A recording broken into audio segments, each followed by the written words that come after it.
मद धरी आनिबा पुलिस को पड़िला महंगा।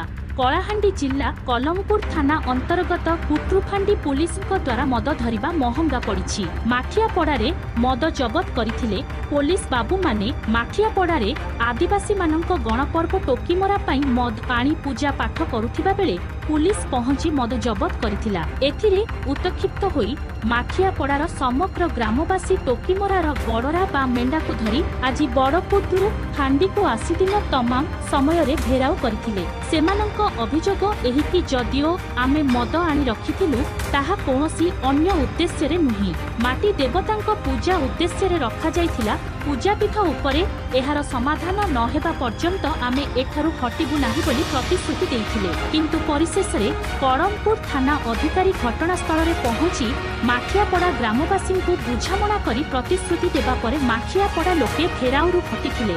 कलमपुर वासुदेव छत्रियांक रिपोर्ट ग्रामीण 24 ओडिया।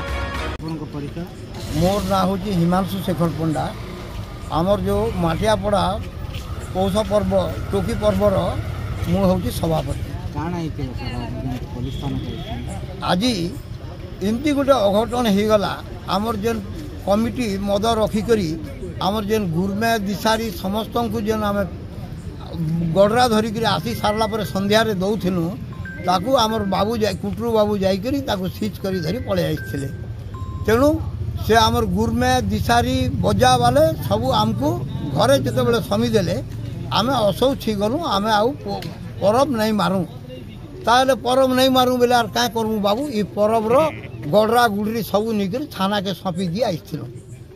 तो आमर थाना बाबू आमर सहित एते सुंदर व्यवहार करी आमर सबू जाकर जिनिस शुणी आपण माने पर्व मानन। मोर भी परब पाई समर्थन अच्छे और यार पाई जेन शुद्धि क्रिया करबे मुई सेतिर सबू जाकर खर्च मुई बहन करबी।